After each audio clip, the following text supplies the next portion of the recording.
Circle podcast with your host, Denise Griffitts and Ben Gay III. And today we offer the second episode of a 10-part series. And we started it last week, which was the first week of the new year. And we are working with the closers part one. Last year we covered an awful lot of, well, most of the closers part two. Now we've gone back to the basics a bit. So we covered last week selling is learned, practiced, and respected. And our topic, sales is often treated like a personality trait. Either you have it or you don't. It is well worth listening to and taking plenty of notes while beginning this series from the beginning. And today we're going to cover the first sale is always yourself. And Ben and I just had an interesting conversation about that in the virtual green room. We may have time to touch on it, we may not, but we'll get to it eventually. But before any product is presented, before any conversation happens, there's a sale that has already taken place or it hasn't. And that's the sale that you make to yourself. Belief is not hype. It's not pretending. It's a quiet confidence that comes from preparation, discipline, and knowing that you've done the work and you trust your product or your service.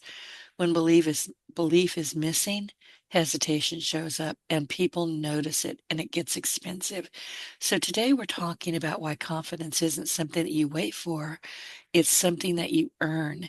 And we'll explore how belief shapes performance, why discipline matters more than motivation, and what happens when sellers expect results without fully committing to the work. Because if you haven't sold yourself on the value of what you do, what you offer, nobody else will in the long term.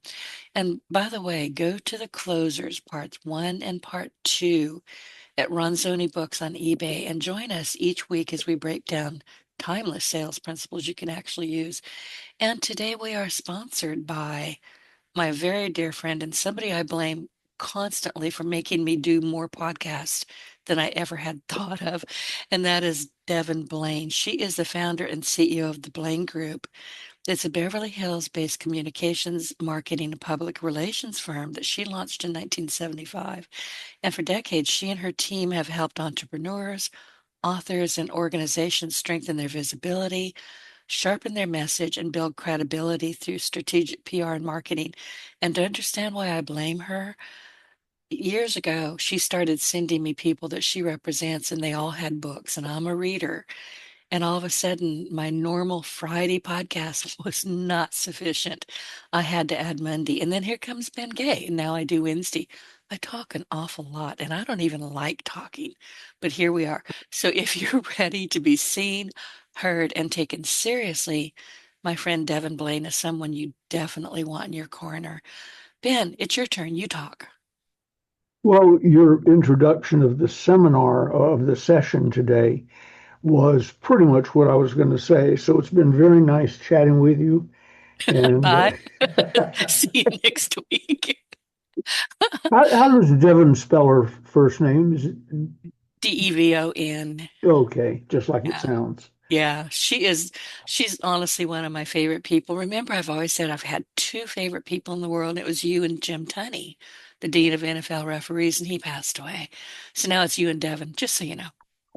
Well, Devon, we appreciate your sponsorship and second generation away. I appreciate your friendship with Denise. As you know, Denise is one of the special people in the world. I call her the queen of podcasting. And if you had a hand in making her that, thank you very much. We Uh, did, but we don't thank her, we blame her. So ask her, she'll say, oh, Denise, when anybody, and I'm talking to somebody she sent to me, and they'll say, Devin says, oh God, she repeats it. She tells people. You can't trust anybody these days. well, it's lovely to have her with us. I appreciate her support and the friendship she has with you. Uh, Devin is, from seeing things you've said about her and recommendations and so on, Devin's one of those special people that creates environments, people, friendships, connections, and so on. No matter how it starts out, it might just be saying, here's a person who wrote an interesting book, have them on your show. But that starts a new connection, maybe a new friendship.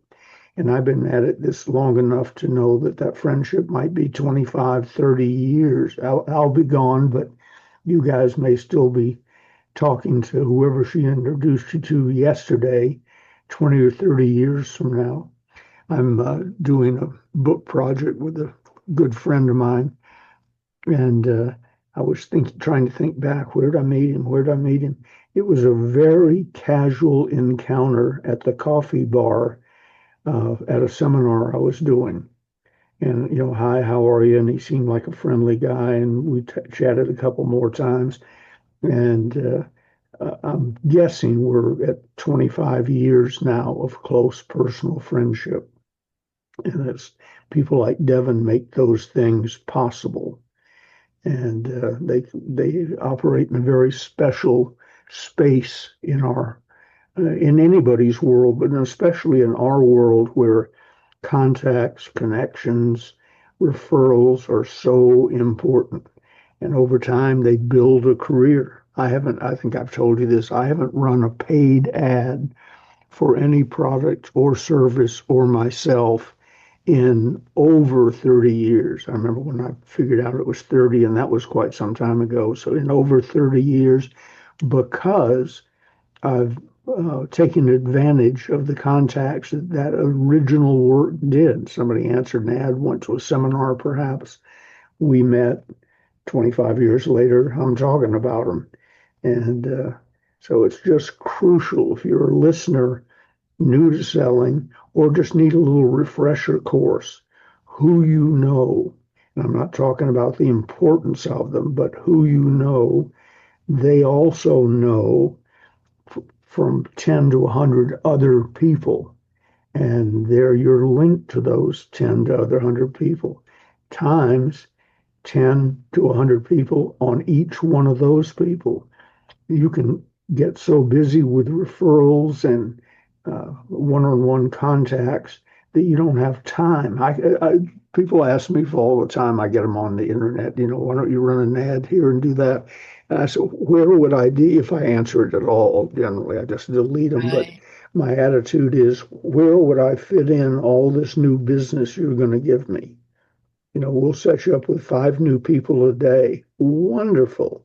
First, I'll have to tell Gigi we're getting a divorce. I don't have time for any personal relationships anymore. That And would cut into your dinner time. and that would cut into dinner. Yeah, I have to give Right. up eating, Yeah. personal chores, or any feeding the cat. Uh, it would be bad news for a lot of people. But that's all based on early in my career. I was working in multi-level marketing, five, get five, get five, and so on. And that has a lot of critics, but a lot of people have made a lot of money, including me, using that basic concept.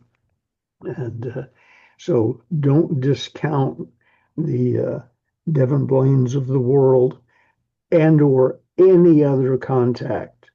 I've gone to the funerals of dear friends and cried and carried on, and then realized I met them at a seminar over a cup of coffee, or I met them on an airplane going somewhere. I had a fun experience. I won't bore you with the whole story, but I was flying on a plane somewhere, and a guy, as I walked up to my seat, front row, first class on the aisle, there was a guy already sitting there in the window seat. And someone had asked me, came up and said, Mr. Gay, would you sign my book? They recognized me. They had a closer's book with them. I signed it. As I sat down, this guy said, are you a celebrity? And I said, well, in the small world of selling, you might be able to say that I'm reasonably well known. I told him my story. I said, what do you do? And he said, well, I'm a drummer in a old rock and roll band. I said, really? What's that? And he said, Three Dog Night. Oh my God. You've told me And this before, and each time I have the same reaction. yeah, I love their music. I come across it every once in a while. I go, that sounds kind of familiar. And then I'll realize that I've heard it probably a large part of my life without looking exactly. for it. He had one of the great lines I've ever heard. I trying to be polite because that was not really my era. I guess it was my era, but I was busy running businesses. So my days of rock and roll sort of stopped with Little Richard, Elvis, Chuck Berry, and so on. And then, ZZ Top.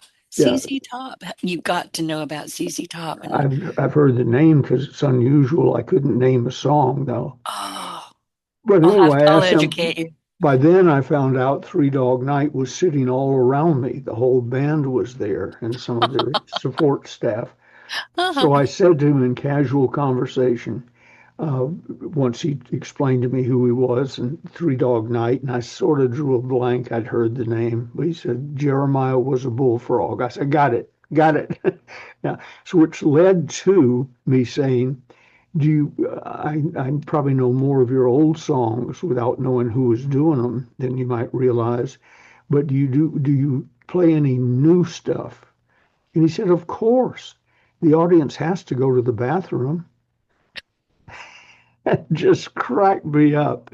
He said, if you want to clear one of our audiences out, play something they've never heard. They came here to hear the standards and they want to hear them exactly the way we recorded them, exactly the way they became a hit. Uh, and even if we made a mistake in the original recording, that's the way they heard it, and that's the way they want it done. So we have to remember to hit some off beats and so on because they're humming along, reliving their childhood. And so all this sort of ties into what we're going to talk about today. Sell yourself first. Groups like that and celebrities like that have pre-sold themselves. There are people, I'm not a big movie goer, but Gigi loves movies, so I am in the room where they're playing more than I perhaps would like.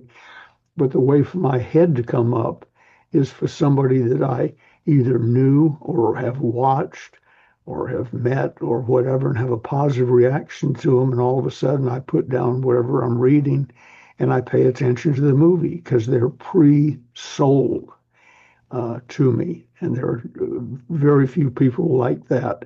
Robert Redford I met, and I was not his biggest fan politically or on a personal basis, but he was a nice guy.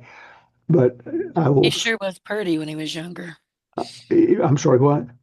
I said he sure was purty when he was younger. Yeah, oddly enough, having met him in person, he's one of those people that was, most of your listeners won't know who this is, but Bob Cummings was an old actor known for his, he was not old at the time, known for his health and positivity and so on. So we hired him to head up Bob Cummings Vitamins, which to a certain age group made a lot of sense. Bob would walk out of the office, distributors would be there waiting to take his picture because they heard he was on the premises. And this, as time went on, this older gentleman that you wouldn't turn around to look at would come out of the building. And back in these days, it was Polaroid pictures. Click, Um, zzz, out comes the picture. And if you wait a few minutes, it developed itself and you looked at it. Bob Cummins would be standing there, not a particularly striking man and older by the time I knew him. And out would come this picture that took 20 years off his life and made him look far better. There are some people who are just hey, really photogenic. Uh, Redford was sort of that way. One of the bartenders on the day I met him was up in Mendocino, where same time next year was filmed. One of the bartenders, I said, I understand Robert Redford is on the property. And he said, yeah, um, but you're going to be disappointed. He's really got a horse face. what? Yeah. And when I met him, I found out what he was talking about. He didn't have a horse face, but he was not nearly as handsome in person as he was if you took a picture of him or you saw him in a movie. There are Gotcha. some people just blessed with that. Uh, I think I'm relatively handsome in person. I don't photograph very well. I don't either. Yeah. And I have all my life I've been able to whip my head around and get away from a camera before it even points at me. I hate it. And I'm not at all photogenic. I've got one or two pictures where I'm like, wow, you're so pretty. And then I'll see another picture and go, oh my God, who is that? So, You know what Gigi goes through. She's a beautiful lady, but she thinks she doesn't know how beautiful she is, and she thinks she takes terrible photographs. She's beautiful any place I've ever seen her. Some pictures are better than others, but she's gorgeous. She has, what is that thing when you're normal size, but you think you're fat? Um, um, you've there's been a listening to too many ugly people talk about you? I don't know. No, it's just you think you're overweight, so you're always dieting. There's a medical Oh, mental term for it. yeah, not anorexia, but I think I know where you're going. Yeah, something like that. Anyway, Gigi has that when it comes to pictures. A beautiful woman saying, "Oh, I look terrible. I look worse than anybody else in the picture." I say, "You looking at the same picture I'm looking at? I fell in love with you because of your eyes and your face and so on." And we'll be going through a store. It happened a couple of weeks ago. An old friend of hers, I couldn't get her to confess if it was a boyfriend or not, but an old friend of hers jumped up and said, "Gigi Ronzoni," her maiden name, "how are you?" And then he stepped back and he said, "How come you never change?" And I said to her as we walked away, "Now do you believe me? A stranger spontaneously?" She says, "Well, it was probably the lighting." I said, "We're in a grocery store and that's fluorescent Yeah, lighting." and it's god awful lighting. It really is. You want to look good, go into a casino. You'll die in there, but you'll look great. Well, anyway, that's that. I have a few notes before we get into the subject matter that came up in the last couple of weeks, if you'd like to hear them.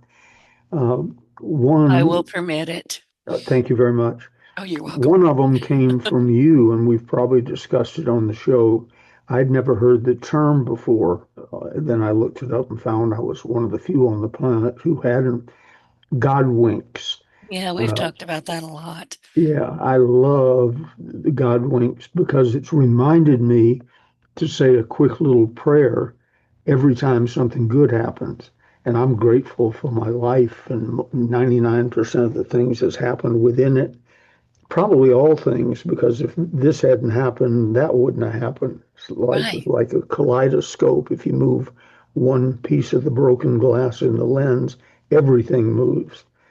And And you see something different. yeah. But anyway, you gave me the term God winks, probably the most valuable thing I've learned in the last year or two. And thank you. And I'm constantly aware of them. Like the smallest order for a single book, I'll shut my eyes and say, "Thank you, Jesus. Appreciate that." That to me has become a God wink. Something really nice happens, big and spectacular. That's a God wink, and so on. So, with that in mind, this guy said to me, not too long ago, "What's your favorite God wink?" And I said, "Well, there's too many to name, meeting Gigi and, all the normal things, experiencing a degree of success. But the one that happened to me before I knew what a God wink was, I had to look back uh, over 60 years to realize it was a God wink.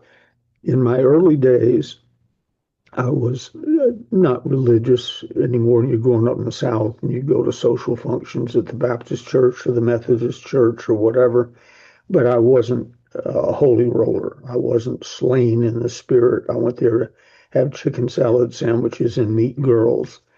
And that was pretty much it. They always had the chicken salad sandwich. I didn't always meet a girl, but that was what I was up to.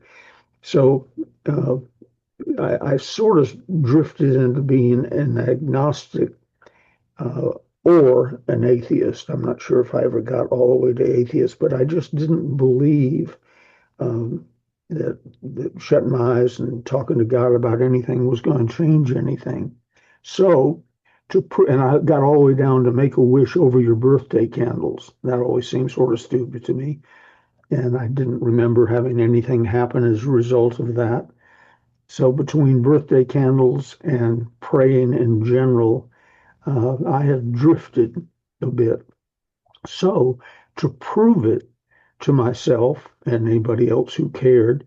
But mainly it was a little secret I kept. Whenever I made a wish over the birthday candles or prayed to God for, I was told, bow your head and thank God.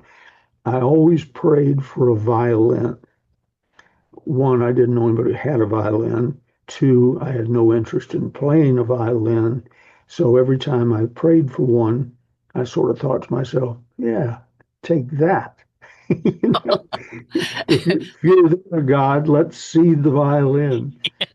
Which is And not coming because you didn't really want it.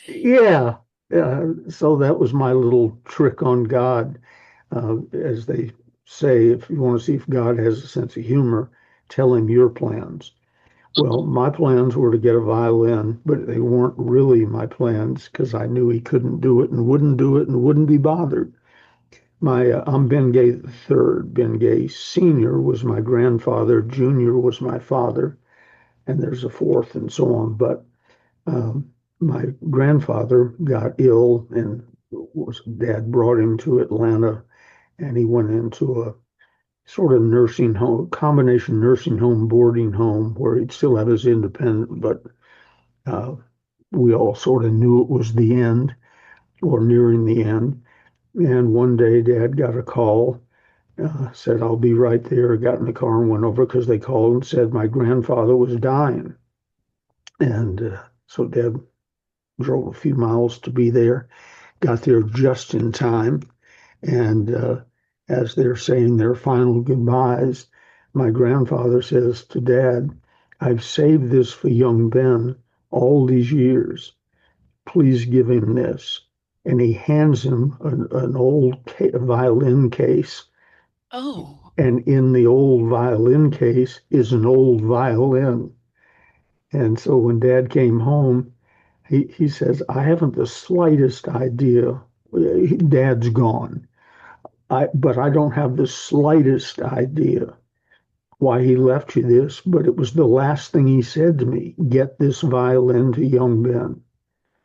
And I sort of winked and said, I know why. I don't understand it, but I know why. And looking back, I didn't know the term. That was a God wink. I think I definitely. think he was messing with me. Oh, one thing about quickly about the death of my grandfather. He was stubborn, had been successful, was stubborn, was into his 90s, I think. Every time he came to the house, Dad carried him in. Oh, So I never saw him standing up walking. And, but so Dad kept from him his financial situation because Dad and my Uncle Arnold, my grandfather's brother, they were paying for things. Not great because they promised they would go through his money first. The night no. before he died, and everybody knew his stuff was not to be in the home. His stuff was not to be shown to him. Uh, it was kept there, and some little personal things, but basically anything you show to him, you show to my father first, and then he shares it with him. Among those things was his savings account book. So a new guy comes on duty. My grandfather said, would you get me stuff in the safe, please? And guy got the stuff and brought it to him. Among the things in the safe were, I don't know, his savings account book or his bank statements. He was down to $50. He died within 12 hours of looking at it. So There's a lesson there, I there think. is a lesson there. He said, Yeah. I'm not going to be a burden to you. And although money had been spent on him, he didn't understand. But from what he could see, I'm down to my $50. Goodbye. Gotta go. Yep. and and be sure and give Ben Gay Jr. the third this violin. Where did So that violin come from? Did you I ever don't have know? an idea. Oh, Dad never wow. saw him play it, didn't know there was a violin in the family. One of the things I remember looking at it, it had a long, like a shoestring, but 3 feet long, that came from under the violin through those holes, where you look into a guitar or violin, whatever that is, and out the other side, like it was holding the violin together. Or it And, was hung on a wall using that. yeah. So Wow. the violin with the old case, which was dusty and not something you'd look forward to handling, the violin with a long string run through it was what grand total what any of us inherited from him, and that was aimed at me, who'd been asking God for a violin for several years, knowing I was playing a trick on God. Well, God gotcha. Yeah. And then I have two Oh, other real quick things. Then this morning I just saw something brilliant. With time zones and so on. One of the problems I have with people on their podcasts or setting up a phone call is explaining to them that they live on the East Coast. So noon to them is not noon to me here in California. So, and or Central Time, where I have to think it through. All right, that's 1 hour less than Eastern Time before you get to Mountain Time and so on. So today on the television, on comes Franklin Graham, Billy Graham's son. He's right. asking for a national day of prayer. And I'm just watching Was it one for that, Scott Adams? yeah, one that was interesting too. I'm always looking at things like, does that make sense to your audience? Is that presented well? And so on. Right. I never take off my salesman's hat. So he wants a day of prayer. And I thought, if you think you can get the whole country to stop and pray for a day, you're mistaken. It's a wonderful idea, but it isn't going to happen. And then he said, I want you to pray at noon. And I thought, well, that's better. But we got four time zones if you don't count Hawaii, or Guam, or someplace. So that's a little shaky. He says, wherever you are, Mm-hmm. noon. And I thought, that's really clever. And then he said, so you don't forget, set your phone, set the alarm on your phone. So into my 87 other memos on my phone and reminders to do this and that, I entered noon, pray today. But he had overcome the sales objection. A day of prayer is too much, realistically, not too much uh, Yeah. religiously, but it's You too have to be much, specific about what you're asking for. right? Then noon, comma, where you are, comma, set your phone. That's among the most clever things I've ever seen, and has added a little thing to my repertoire. When we agree on a date and time with somebody for a phone call, a podcast, whatever, to meet, whatever, I'm now adding, as of this morning, get out your phone, turn to alarms or time, and put it in your phone now just to remind you. And you might want to put it in 15 minutes early. For you, our call, I know it as well as I know anything about myself. Wednesdays, 10 a.m. Pacific time. But And I, it's noon central. huh? And it's noon for me. It's Yeah. because I'm 2 hours older than you. hmm The But I still, from back when we started, hey, it goes off at 9, 1 hour to Denise podcast, and it goes off at 9. I assume that's alerted me enough. And then at 9:45, it says 15 minutes to Denise podcast. And I've got dozens of others, but yours was one of the first. And now I don't need it, but I leave it in there.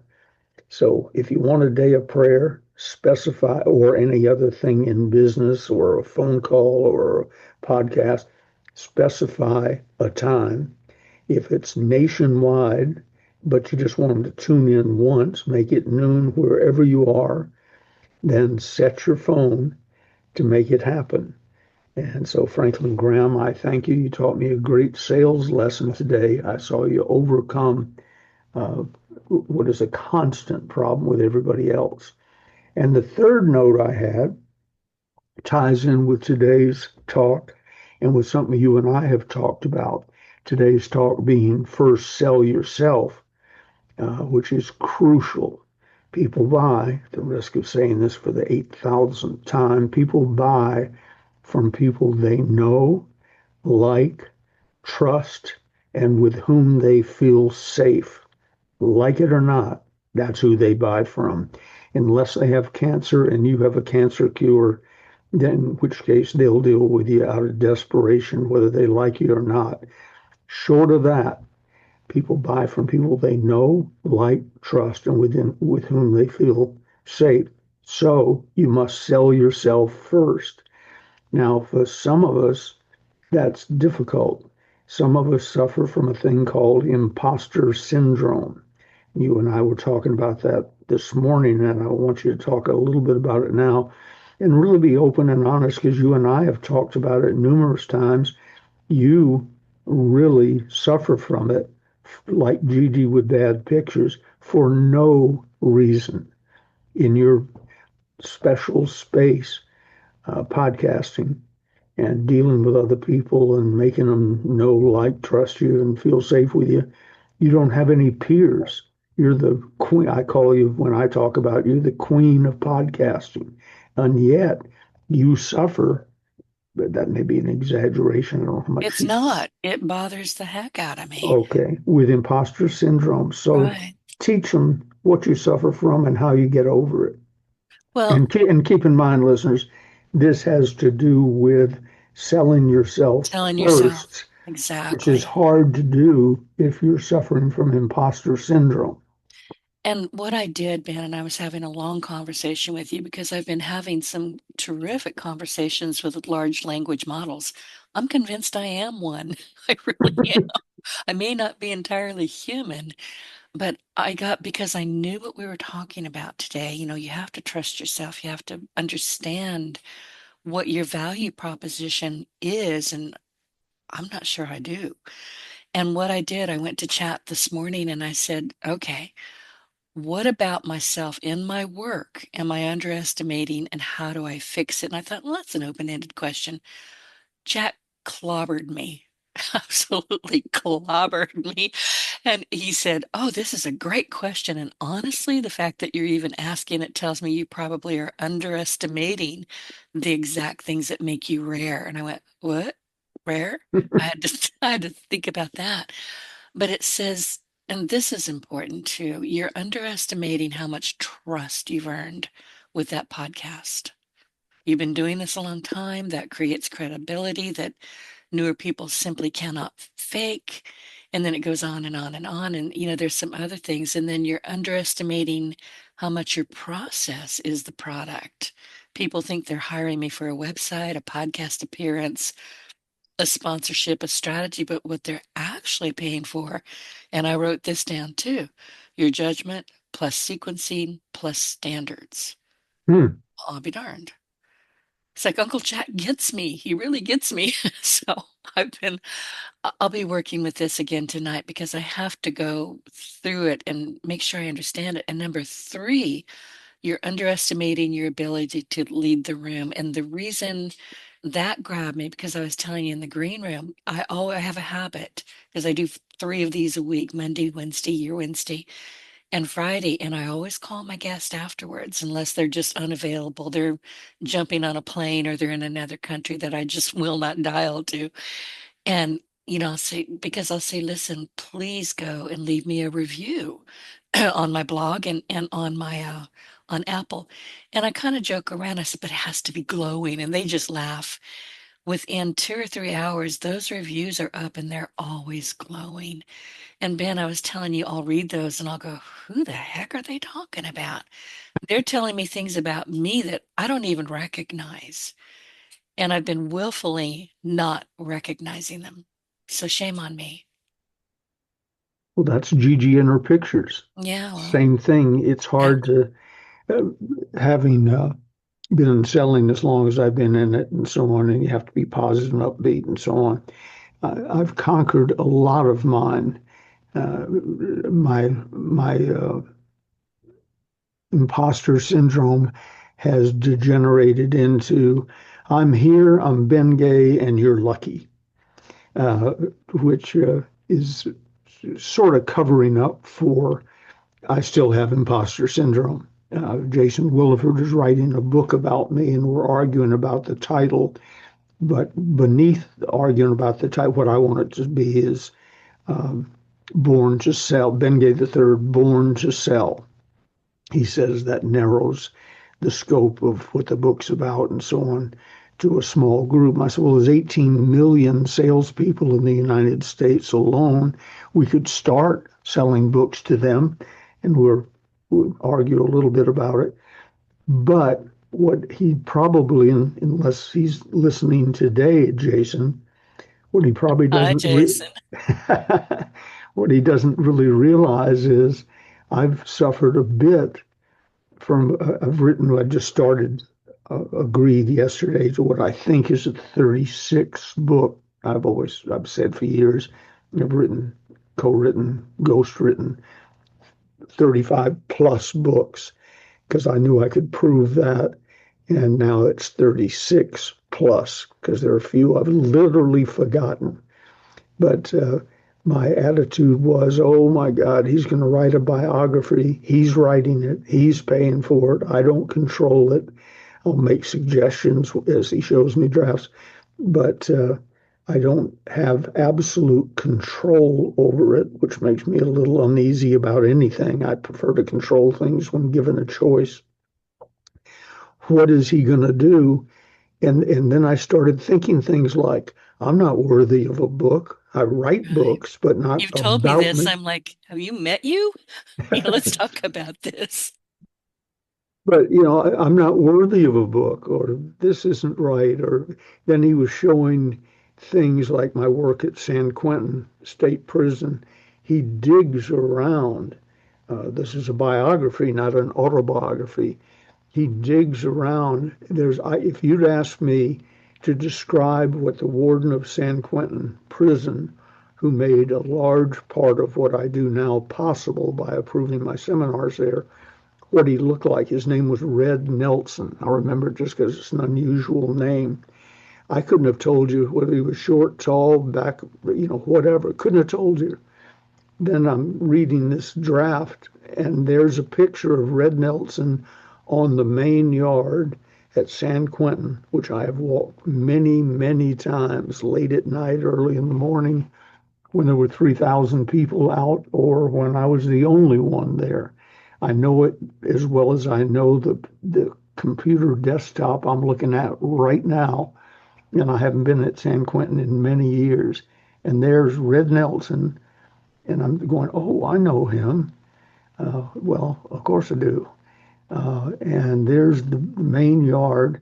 How did you find that? And then there were a couple of other things as we were talking. He said, well, your cousin said, I said, how did you find my cousin? I have three that are still with us. And which one are you talking about? And he told me. I said, how the hell did you find her? Her last name isn't Gay. Her mother's maiden name was Gay, but she dropped it through a marriage or two. And how'd you find it? He said, well, I just look around.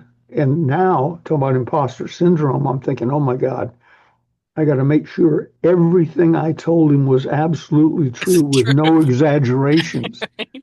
Which is impossible to do, by the way. Yeah, because as we say in the South, never let the facts get in the way of a good story. That's right. Storytelling is the ultimate way to get listened to. That's right. And that goes beyond selling yourself first. Sell yourself first, above and beyond the company you're with, above and beyond the product or service you're selling. And once you've gotten your toe in the door, sales infiltration, page 257, the closers part two, the next thing you do to hold them is storytelling, word pictures. A friend of mine got sentenced to, I forget how much it was, let's say it was 10 years in federal prison. And I was trying to sort of pump him up and make him feel better. I said, well, you're not going to serve 10 years. You're going to serve half of that, uh, unless you stab a guard or something. Yeah, don't So do that. Yeah, so I said it'll just fly by, whether it's 5 years or 10 years, it'll fly by. And he says, Ben, you like word pictures. Let me give you a word picture. That's 10 Super Bowls. Oh, Well, he was a wow. football fan, but do you see what I mean? 10 Yeah. Super Bowls, He because you're was how thinking far in his own particular way, and Super Bowls are important. right, Years and it just puts a pass. timestamp on it. It does. I can't remember the last Super Bowl, and we're about to have another one. How about 10 Super Bowls? That 10 years rolls off the tongue. Storytelling, 10 Super Bowls, word pictures, entirely different thing. Exactly. So I encourage people to talk in word pictures, give them something to look at. What I saw somebody do it the other day on the news, and I thought, I've been asking for this for years. Somebody did it, and I thought, there's been a breakthrough. What it was what Stalin said years ago: one death is a tragedy, 10,000 is a statistic. Yeah, I've read that. Because you don't picture 10,000 people. Well, You now in don't. It's Iran, like you I see a heard this picture, morning they've you see a killed picture of that many 10 people, to and you're like, that didn't happen. 15,000 people in the last 2 weeks. How But many? that rolls off the tongue. You need a picture of 10 to 15,000 people. It doesn't have to be the ones that got killed, a crowd of 10 to 15,000. A football stadium, high school that has 10 to 15,000 people in it. Word pictures. So, word pictures and stories help pull them in and keep them in as long as the stories are true and you tell them well. And Right. that's helped me to a degree get over imposter syndrome. I literally have given over 5,000 paid speeches and or seminars. I literally, I could prove it given a little time, have spoken face to face to 2.5 million people and shook the hands of most of them. And now with the internet, of course, I could talk to that many today if I had a day or two's preparation. So it's not quite as impressive as it used to be. But when I meet somebody, I'm a presence. And I'm not talking about me, Ben Gay. I'm talking about all of you develop the talent to be a presence. So they know they're meeting someone special who isn't going to waste their time, who knows why they're there, who knows the product backwards and forwards, uh, or the service as it may be, and is willing to confront objections head on. I was talking to a gentleman yesterday, he's a new friend, Emmanuel King. He had a podcast I was on, and a delightful Caribbean type accent. He lives in the United States, has for years, but it turns out I was hearing a Nigerian accent where he was originally from, but I guess Grenada or someplace. But anyway, delightful guy. And he said, well, how do you maintain your honesty thing direct? Have you got an example of that? And I said, yeah. One day, I remember it because of his reaction to it. A guy came up to me and said uh, he was having trouble getting in tight. I love what you say about sales infiltration, but I'm having a problem getting in tight with them to start with, to start the process. Why is that, do you think? And I'm looking at him. He's a Sikh. He had the turban. He Yeah, had everything, Indian. That's from that India, right? goes with that religion and that philosophy. Nice looking guy, polite guy. He said, so why am I having trouble getting in? I said, because they think you're a terrorist. He said, no, no, we're the good guys, the Sikhs, kind, gentle, so and so. I said, then there's your objection that you need to overcome. In Sales Closing Power, the book I wrote for J. Douglas Edwards after he died, but from his notes and all, he's coined a great phrase. If you have a built-in objection, bring it up first and brag about it. If you're selling Rolls Royces, you have a built-in objection. Price. If you're selling land in Antigua, I don't know if I pronounce that right or where it is, you have a built-in objection. Too far away, won't be able to get there, and so on. Bring it up first and brag about it. So I saw him one other time in my life, my Sikh friend, started saying to people, "Hi, I won't give his name, but hi, so and so. I'm with so and so company. And before we get started, I want you to know I'm not a terrorist. I'm a Sikh. We're the good guys." Right. And he told me, as he did when I first said it to him, he said the heads snap around, then they start laughing, then they admit that that had crossed their mind. The terrorists are on the news every few minutes. That depends on who you think is a terrorist, but the terrorists with turbans are on the news every few minutes, and you walk up with a turban on. We need to talk about something right off the bat. You're not one of them. Got to build an objection, bring it up first, and brag about it. In seminars, I have a written introduction, and whoever's going to introduce me is instructed, read it word for word. It's tested. If you do it well, they'll give me a standing ovation, and the meeting will be much more successful because of the attitude in the room. They say fine, and the vast majority of them read it just like they should. Then, when I come on stage, as soon as they sit down and settle down, I say, "All right, first," and everybody's got their notepads out, "let's get this Ben Gay thing out of the way." And they crack up because they were all thinking, does he know he's named after a back rub? Does he And know it he has a smells funny pink. name? Right. It Does smells he know gay doesn't mean just happy anymore? Uh, does he know this? Does he not? So with one sentence, I knock that down and then play on it the rest of the time. But what I'm also doing is I'm selling myself first. I'm one of you. I'm a normal human being. I have the same fears. I have imposter syndrome. I'll even talk about that since that word sort of got coined. I didn't know it a few years ago, but now I throw it into uh, many of my speeches, seminars, and conversations because most of us, myself included, and you included for no reason, but nevertheless, have imposter syndrome. If you're going to sell yourself first to someone, you've got to get that temporarily out of your head. It'll probably come back. That's fine. Temporarily, you've got to get it out of your head. When I go down to give a speech, the worst few minutes in my life are leaving the suite. If Gigi's not with me, if I'm by myself, it's even worse.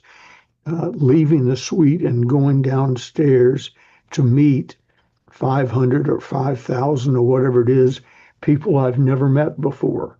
And that to this day, I've done it over 5,000 times, plus probably that many more free things in prisons and churches and schools and so on.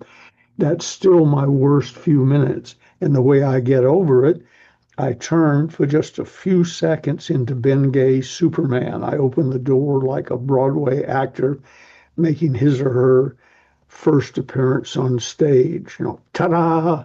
And I immediately find a friendly face and walk over and introduce myself, and then others come up.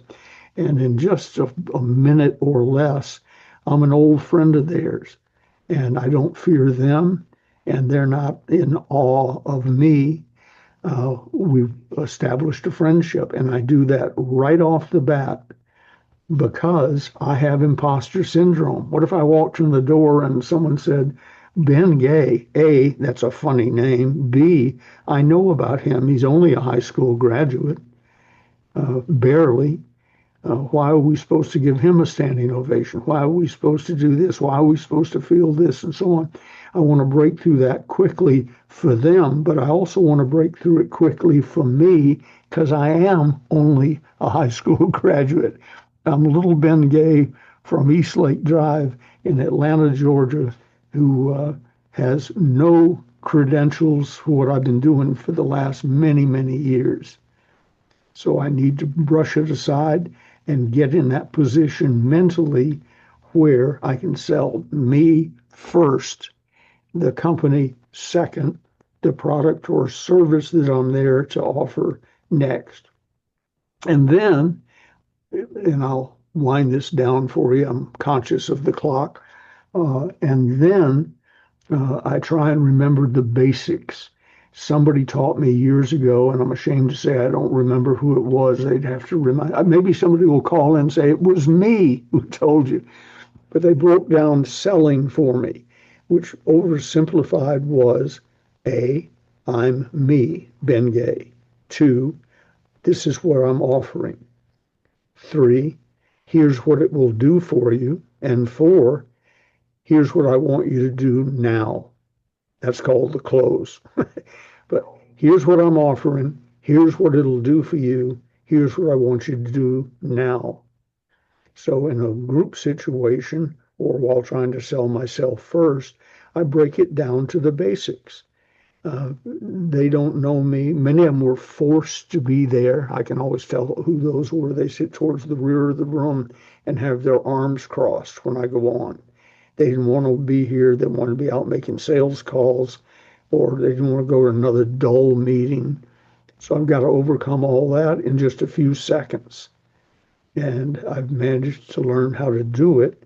And it just changes your life when it comes to selling and success.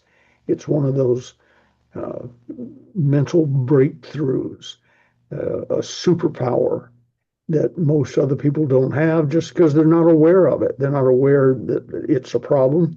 They're not aware of what they're supposed to be doing first, second, third, fourth, and they don't have the faith in themselves, which is utter nonsense.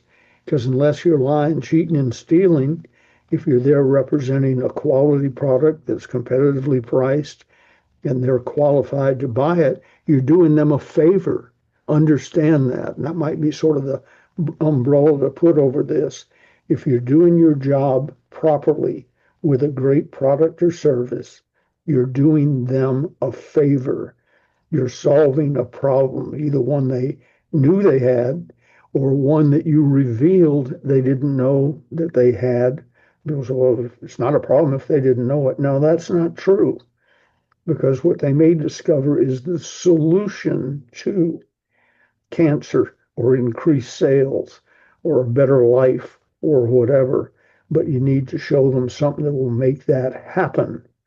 And that's where that comes in. So, with that tirade sort of out of the way, I'm looking at the clock. I guess we have a few minutes left. What else? I'm worried that you can't hear me. Can you hear me okay?